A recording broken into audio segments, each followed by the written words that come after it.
Glória a Deus. Assim está escrito: aquilo que o olho não viu, e o ouvido não ouviu, e nem subiu ao coração dos homens, é o que Deus tem preparado para todos aqueles que Ele ama. Glória a Jesus.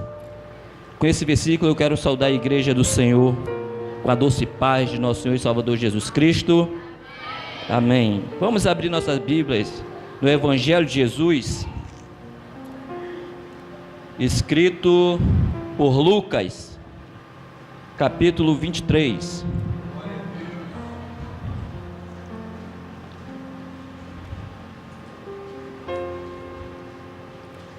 Lucas, capítulo 23,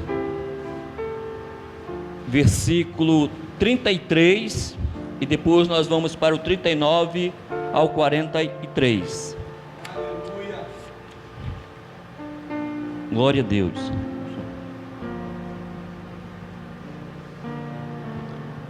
Amém? Amém.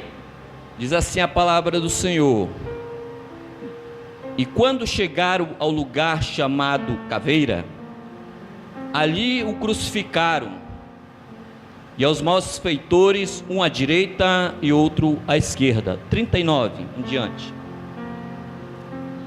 E um dos malfeitores que estavam pendurados blasfemava dele, dizendo: se tu és o Cristo, salva-te a ti mesmo e a nós.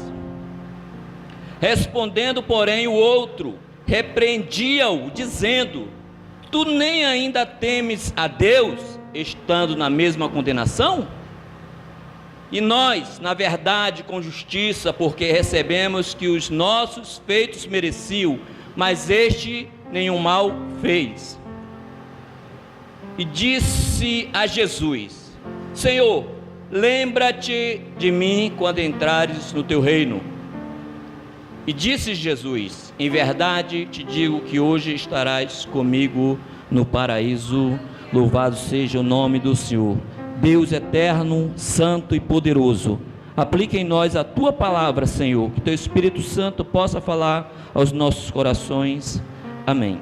Podem sentar, igreja, em nome de Jesus.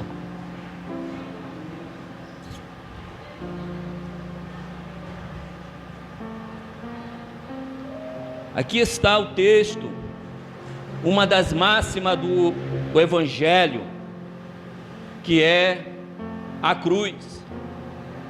A cruz da qual nosso Senhor e Salvador Jesus Cristo a suportou.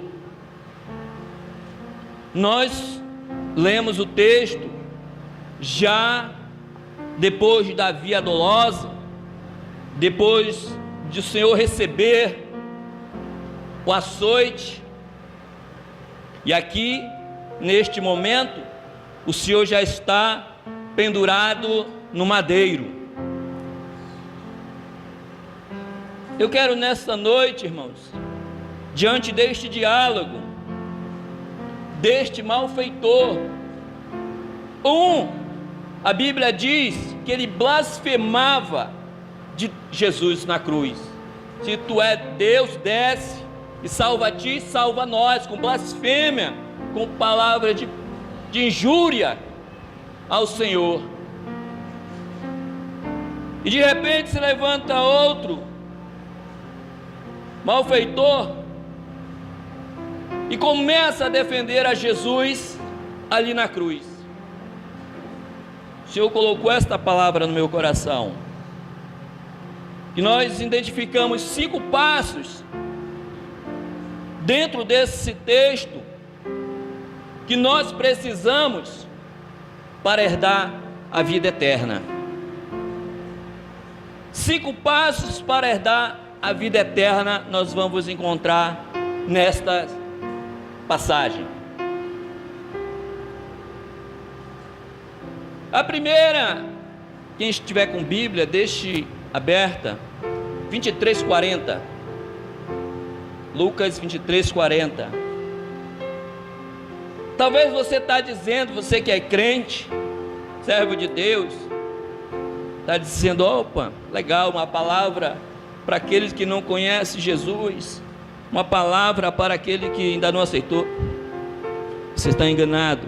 Esta palavra é para mim, é para você, aleluia, porque o Espírito de Deus, quando a gente começa a meditar, o Espírito de Deus vai nos mostrando o quanto nós somos, os nossos erros, nossas falhas, o quanto a nossa vontade de termos a vida eterna e quanto nós não fazemos para isto.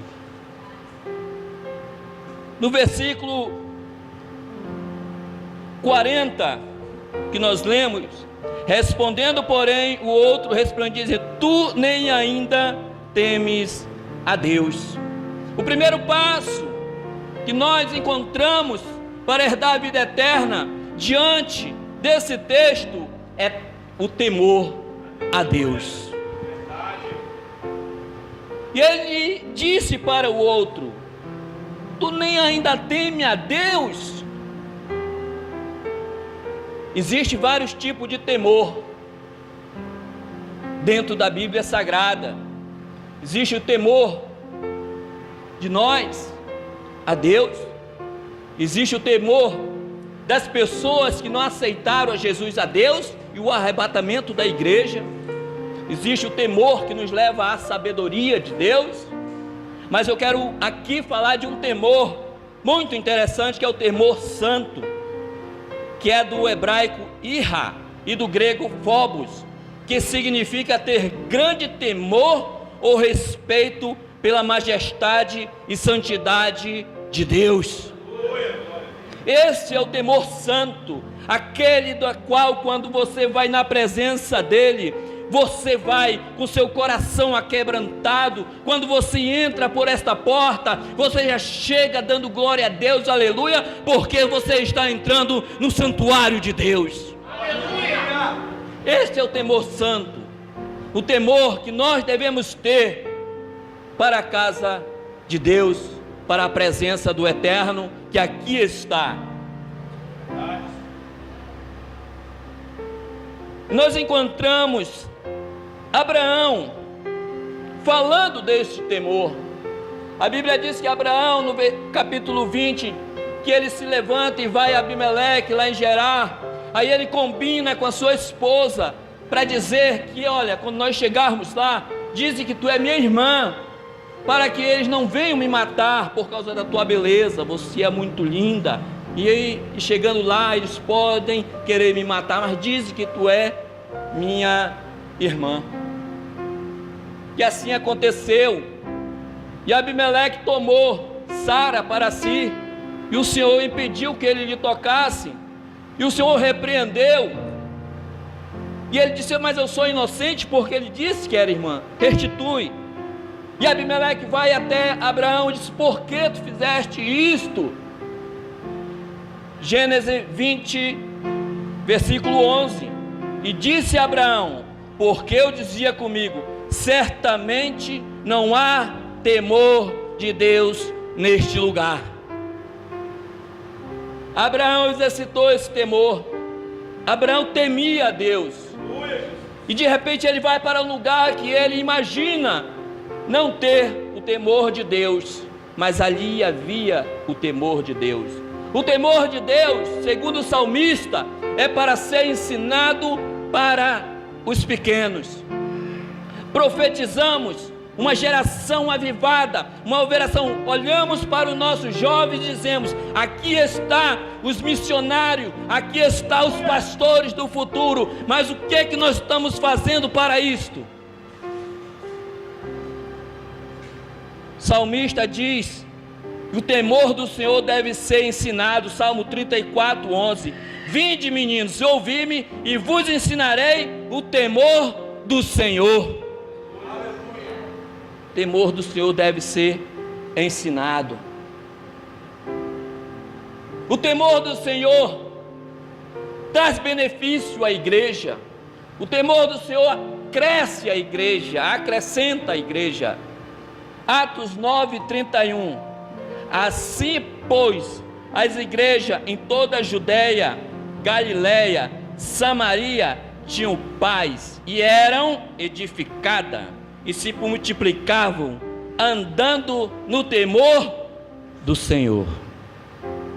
Como é importante o temor do Senhor para nós herdarmos a vida eterna, porque Ele remete nós andarmos na sua presença em santidade, ensinando as crianças, obedecendo a liderança. Quando nós tememos ao Senhor, com certeza ninguém anda em rebeldia, nem com o pai, nem com o líder, nem com o governante, mas ele anda no temor do Senhor, e assim ele vai progredindo para receber os céus. Louvado seja o nome do Senhor. Ainda Lucas 23:40, segundo passo, reconhecer o seu estado. Outra parte do versículo diz: estando na mesma condenação. Ele disse que não teme a Deus, agora ele disse: olha, nós estamos na mesma condenação que ele. Reconhecer quem nós somos, o que estamos fazendo, qual é o nosso estado. Nós encontramos um pai que busca Jesus para que o Senhor viesse curar seu filho, porque ele tinha um espírito maligno. Aquele jovem lunático lá de Marcos 9. E o pai chama a Jesus e diz: eu chamei teus discípulos, mas eles não conseguiram libertar o meu filho. Jesus chama-lhe de incrédulo e tudo. Mas, um dado momento, Jesus vira para aquele homem e pergunta: tu crê que eu posso fazer isto? E aquele homem diz em Marcos 9:24, diz: e logo o pai do menino clamando com lágrimas, disse: eu creio, Senhor. Mas eu creio que ele refletiu dentro dele. Aí ele disse: ajuda a minha incredulidade. Estamos na campanha. Vem para receber. Mas você tem que vir com fé, acreditando. Mas eu estou sem fé, então vem no estado, reconhece o teu estado, que você está sem fé, e vai dizer: Senhor, eu estou sem fé, mas me ajuda na minha incredulidade, porque eu creio que Tu é poderoso para isto, e eu saí por essa porta, cheio de fé, cheio de esperança, cheio de alegria, cheio de compaixão das vidas, inclusive da minha família, saindo alegrando ao Senhor, porque a Bíblia diz: sem fé é impossível agradar a Deus. Reconhecer seu estado hoje, reconhecer que você é crente, mas anda sem a presença de Deus, e Ele pode colocar a sua presença, porque Ele quer, Ele deseja fazer isso para todos aqueles que se aproximam dEle, para todos que vêm até Ele. É vontade de Deus que todos nós sejamos cheios do seu Espírito Santo. Este homem reconheceu, talvez quando ele olhou para os discípulos expulsando aquele espírito, tentando expulsar e não conseguiram, a fé daquele homem se abateu. Talvez você estará abatido por algo, uma palavra, por uma atitude de alguém, por alguém que falou alguma coisa que você não gostou, a liderança. Mas, irmãos, não deixe essa palavra, essa raiz de amargura, porque é igual um câncer, vai corroendo, vai minando, vai destruindo. Mas quando você receber uma palavra que você não goste, procure a pessoa, faça aquilo que o Senhor nos ensinou a resolver, conhecer. Eu estou magoado, eu estou ferido, reconheço o meu estado, mas só que eu vou procurar a cura, e a cura está em Cristo Jesus. Louvado seja o nome do Senhor. Mas precisa você reconhecer o seu estado, temer a Deus e reconhecer o seu estado. Terceiro, admitir que você é culpado e precisa do perdão de Deus. versículo 41, 23, 41 de Lucas.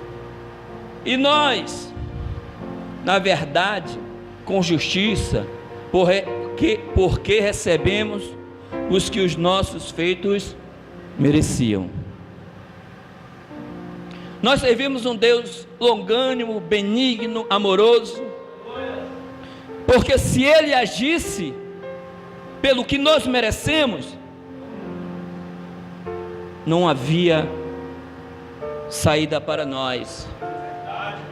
Mas a Bíblia diz que Ele amou o mundo de tal maneira que entregou seu único Filho, para que todo aquele que nele crê não pereça, mas tenha vida eterna. Este é o amor de Deus, de pegar seu próprio Filho e entregar para ser crucificado, ser colocado no madeiro por mim e por você.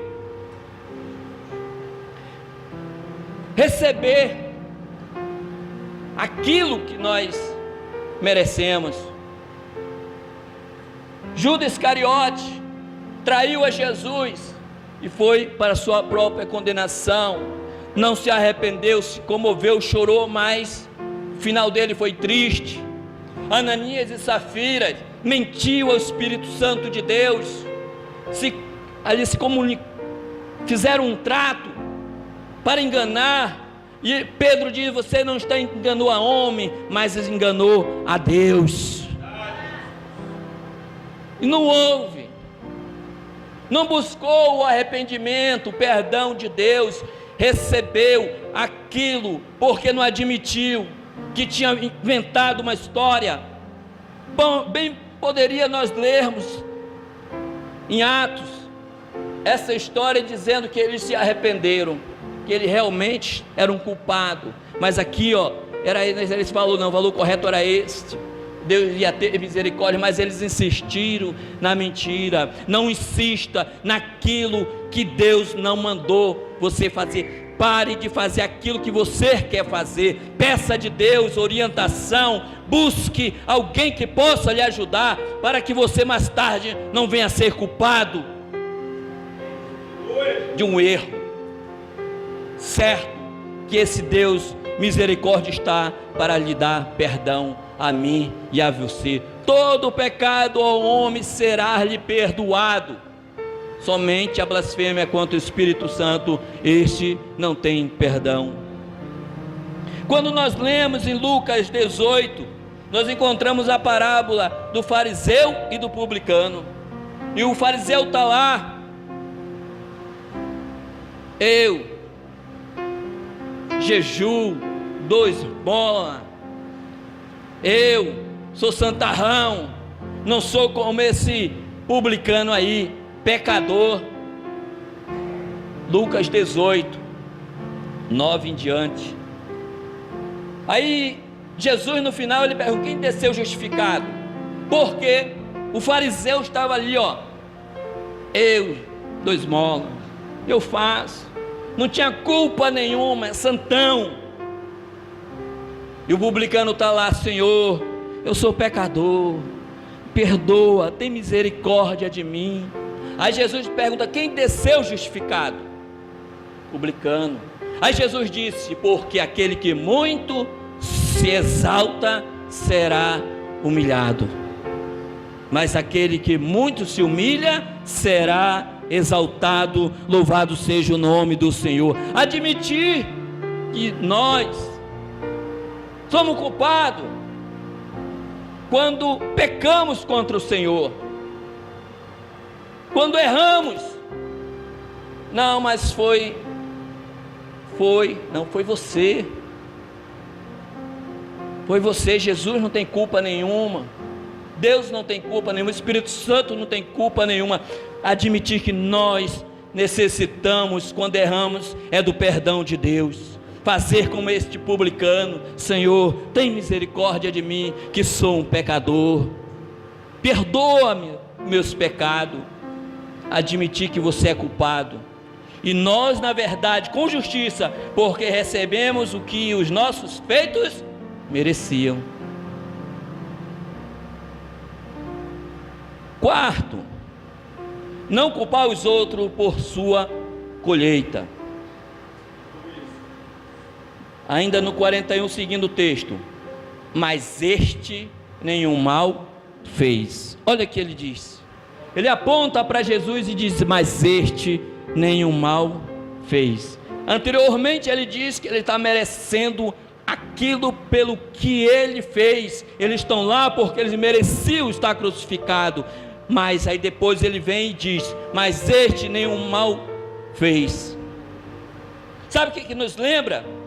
Nos lembra Gênesis 3, 11 em diante, quando entra o pecado, que Jesus, que o Senhor, que Deus, numa das suas visitações, na virada da tarde, ele visitava Adão ali no jardim, mas uma certa vez ele foi lá, o que aconteceu? Adão se escondeu. Por que se escondeu, Adão? Porque eu estou nu. Por que tu está nu? Tu comeste da árvore que eu te ordenei que não. Aí começa aquilo, ó, uma culpa, um colocar a culpa no outro. Adão diz: mas foi a mulher que tu me deste. E você sabe que Adão quis colocar a culpa no próprio Deus, quando ele diz: a mulher que tu me deste, foi ela que fez. Ela me deu e eu comi.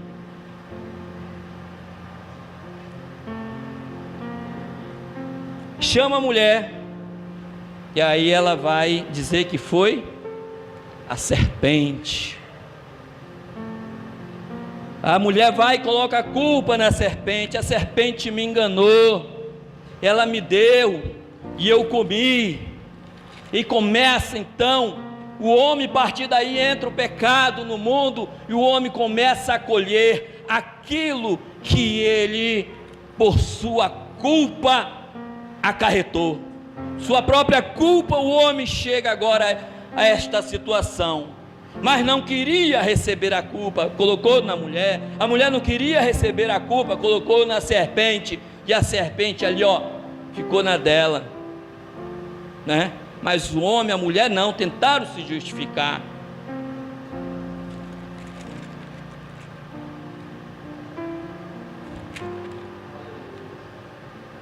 E Deus disse: quem te mostrou que estava nu, comeste tu da árvore que te ordenei que não comeste? Então disse Adão: a mulher que tu me deste por companheira, ela me deu da árvore e comi. E disse o Senhor Deus à mulher: por que fizesse isso? E disse a mulher: a serpente me enganou e eu comi. Então o Senhor Deus disse à serpente: porquanto fizeste isso, maldita serás, mais que toda besta e mais que todos os animais do campo, e sobre o teu ventre andarás, e pó comerás todos os dias da tua vida. E a mulher disse: multiplicarei grandemente a tua dor e a tua conceição. E a mulher fica com essa história para o nosso lado, né? Dizer: vocês nunca passaram, sabe o que é ter um filho? Pega uma batidinha aqui e ficam reclamando, mas a culpa é de vocês, porque antes era sem dor o parto, né? Vou multiplicar, era dor pequena. Aí a mulher diz assim: mas esses homens são muito mole. Falei: se tivesse condição de parir um filho, mas é para vocês. Olha aí que a Bíblia diz: e multiplicarei as dores de parto. Mas aí sobrou para o homem também.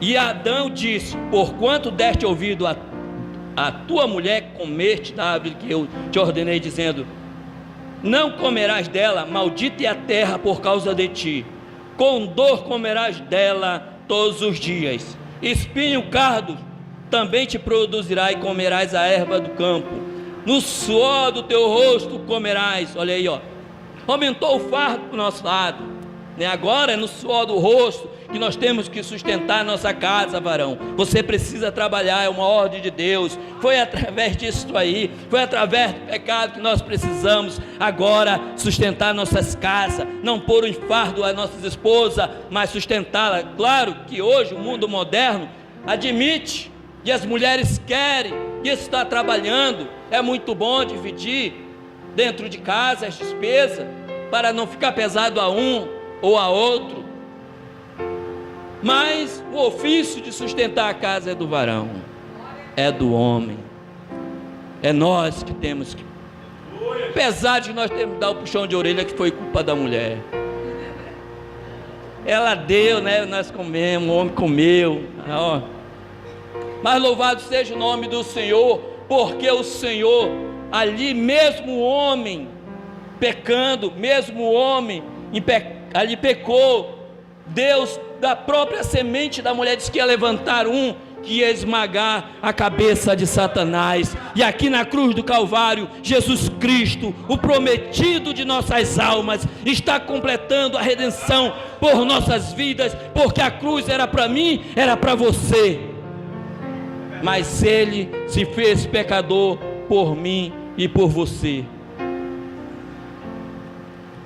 Último passo para nós herdarmos a vida eterna é chamar por quem pode nos salvar. Lucas 23, 42.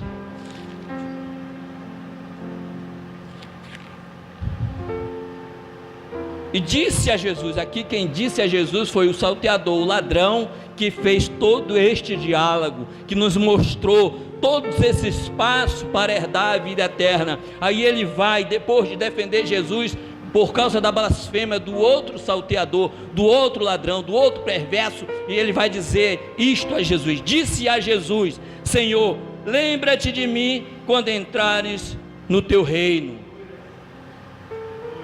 E é o passo mais importante que nós devemos dar para herdarmos a vida eterna, é chamar por Jesus, porque a Bíblia diz que nenhum outro nome há dado debaixo do céu, pelo qual importa que sejamos salvos.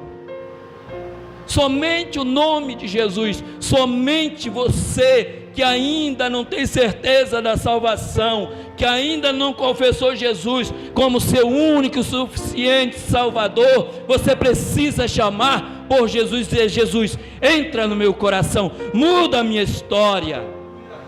É necessário, porque o mundo vai de mal a pior. Somente Jesus, você tem que chamar por alguém que pode resolver a tua situação. E se for salvação, se for libertação, se for uma cura que o homem não consegue com seu remédio, com sua medicina, com seus métodos, você tem que chamar por Jesus, porque só Ele pode, com seu sangue, com seu nome, com seu poder, com a sua graça, com a sua misericórdia, lhe salvar, mudar a sua história. Eu e você, nós não somos colocados neste mundo por causa de um acaso. Eu e você, nós não viemos a este mundo. Quando eu nasci, meu pai deixou minha mãe e virou para minha mãe e disse que eu não era filho dele, porque meu pai era mais moreno e eu nasci mais claro, e meus irmãos é mais escuro. E meu pai abandonou a minha mãe, e minha mãe, para não perder o seu casamento, me entregou a minha avó ainda com poucos meses, e minha avó me criou. Meus avós me registraram como os meus pais até os 16 anos. Quem eu sabia que era meus pais eram meus avós, até que eu fui apresentado ao meu pai. Na época eu não tinha Jesus, e eu disse isso para ele: eu não tomo bênção de você, porque eu não lhe reconheço como pai. Mas eu não tinha Jesus, porque depois que eu recebi Jesus, coisa que eu mais quis foi perdoar meu pai, por causa da ignorância dele, porque até mesmo depois ele também aceitou Jesus.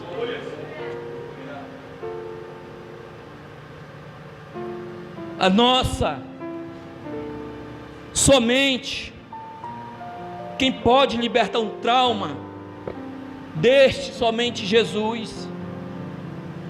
Porque se eu fosse buscar os psicólogos, eu não ia se libertar. Mas o Senhor sabe que eu liberei perdão para o meu pai. Talvez, se eu não tivesse liberado perdão para o meu pai, eu ainda não estava servindo a Jesus, porque eu estava aprisionado. Mas eu, para a glória de Deus Pai, já pude enterrar os meus avós. E tenho a certeza que eles confessaram a Jesus. As pessoas riem quando eu digo que o meu avô teve uma morte linda. As pessoas, com uma morte linda, morreu com mais de 80 anos, conversando com meu tio, mandou chamar meu tio e disse: meu filho, tira minha barba, me dá um banho e me coloca na cama. E assim ele fez. E o meu tio disse: pai, o senhor quer confessar Jesus como seu Salvador? Eu disse: eu quero. Vamos aqui fazer oração. E ele orou com ele, e começaram a conversar, conversando, falando das coisas, lembranças. E meu tio, quando balançou ele, já tinha ido, morreu em paz. No enterro da minha avó, não sei porque o senhor está mandando lembrar essas coisas, mas eu vou falar.